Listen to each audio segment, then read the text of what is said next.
the reality of what happens in social media if you have the humility to ask and you have enough of a network to ask with. But if you say, pata lagata hu yaar, let me find out from some sources. The sources don't exist in my world at least. The source is your public domain. And you have to stand up there and say, I don't know, can you please help me? So I think this is a very big realization that I think Indian corporates especially lack. They feel so ashamed to say we don't know. Whereas according to me, it's the greatest sentence ever occurred. Because that's where everything begins.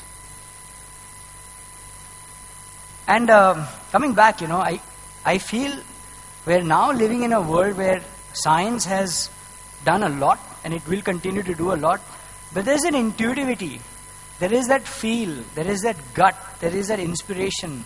There is, what do I do? Why does Steve Jobs have the guts to say, the consumer does not know what he wants. I will tell the consumer what he wants.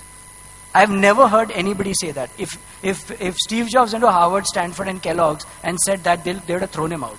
We've always been preached the consumer is always right.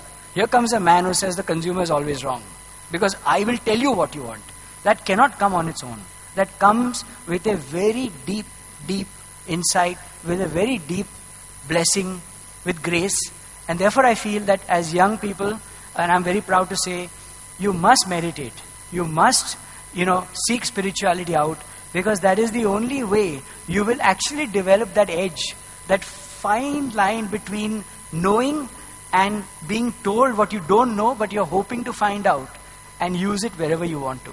You have to drive yourself into a realm of, the other side, which you can't do if you don't kind of dive into the spiritual side. So, quick mantras, real problems are what becomes great businesses. You got to get inspired by them, not get bogged down. Be very open-minded. Let things happen. If things happen, they happen for a reason. And those reasons are pointers to what's going on. You got to listen to what's going on inside that message. Of course, it's like saying breathe. Innovation is as simple as breathing today. And keep telling your customers to sell for you. You do not need to sell yourself. If your customer is not selling for you, you've got a bad product. Completely be all time, 24/7, 365. Enjoy.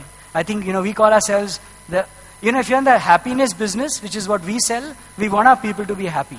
It's an important point. For example, we don't have check-in times in the office and some come at 9 and go at 5. And that's all bunk. I mean, why do you need to measure people like they were prisoners? Why have prisoner quality logbooks? Agar nahi aane ka to mat aao yaar. Don't come, If you don't